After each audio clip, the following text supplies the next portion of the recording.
back to the Prelude.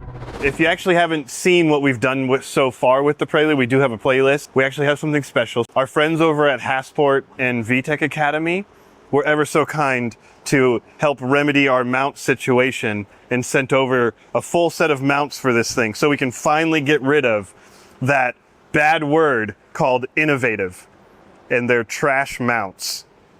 So we're gonna throw those in the trash where they belong and replace them with quality mounts, along with other stuff going on with this, because there's still a lot left.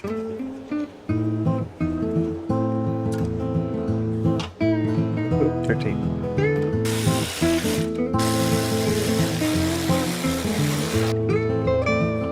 These already fit so much better than the other ones.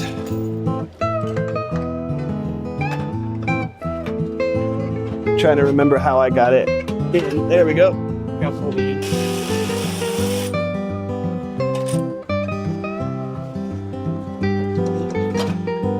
There we go. All right.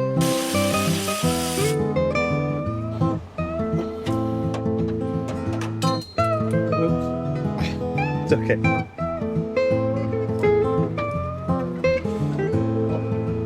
We're long overdue on garbage cans.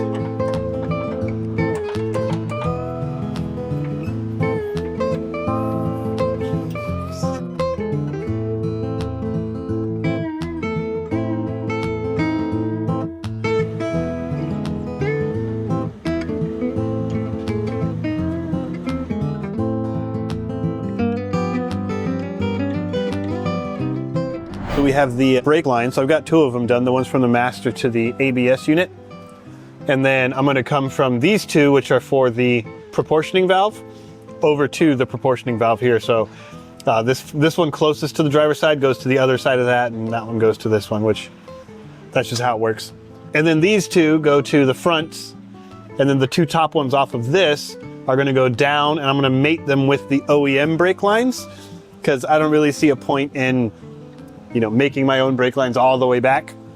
No one's gonna see that. And I mean, it's show car, everything's gotta work, everything's gotta be fine.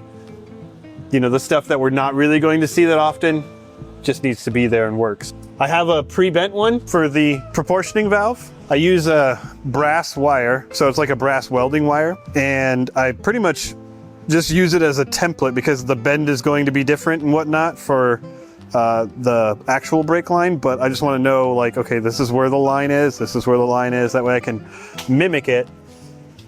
And so this one would go in there, it'll go in its little happy hole there, and then this one will go in its little happy hole here, and we'll have a brake line. And then I'll make the other one to go there that goes up, over, and then just back in there. And so this makes it so much easier when I'm laying on the floor over here, bending the lines, because I have this to mock up instead of walking over here and hopefully not having it bent in a weird way that it hits the firewall and all other stuff. I actually don't know if I've shown you guys my favorite brake flaring tool. This thing is, I mean, it's not cheap, but oh my God, it makes this stuff super easy.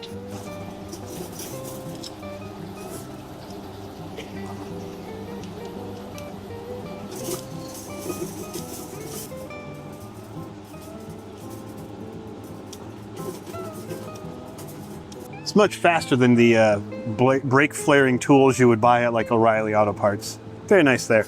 I did do some tries earlier so that I could figure out my little bender, and I wanted to know where I could mark it and have it bend and be exactly how I want it to be.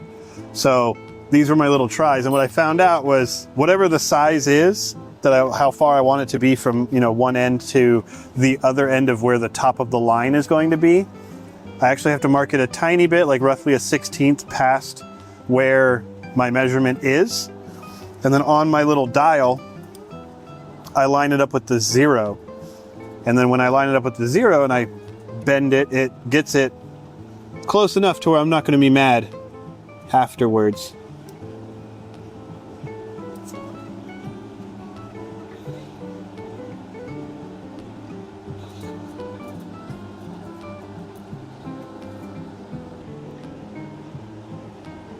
That's where we want it, right about 1 7/8 inches or so. So having it here, it's right about the edge there, right across the top up here, and essentially I'll just measure from this edge to this edge, and that will be my next measurement there. Bend it at the, it's going to be actually a little bit past 90 degree there, but bend it there and, you know, continue on. This one's going to be just a nice U for it. Over here, looking like I know what I'm doing. These seem to match up. I'm just going to mark the end of it so I can cut it and then hopefully not do the flare before I put on the nut. All right, I've got 3 done. I've got 5 more to do. I'm just gonna leave these in. That way I can have them as a reference when I'm making my little brass lines. So we'll come back to this when I'm done with all 5 of those, and then I'm going to show you guys something that I recently got, and I'm very excited about it because we're going to get to use it on this car. So this is a hose crimper. And so it's exactly like the flaring tool that I have. And these are for different size hoses. And this is so that I can make my own AC lines. And so this is a 8, so it's for, you know, a size 8 AC hose, and one will go in the top of it, and then one would go in the bottom of it, and the hydraulic presses it all together. I'm gun shy, I haven't done this in a while. I'm sure it's easier when it's not in the box. But I'm really excited to do this because I've never actually been able to make my own AC lines. And let's be honest, with stuff like this, and even the work that I'm going to be doing on my Evo, I'm going to have to make my own lines because 1, there are no tucked lines for the stuff I'm doing to this Prelude, and 2, O'Reilly doesn't have anything from an Evo in stock. It's kind of a shame.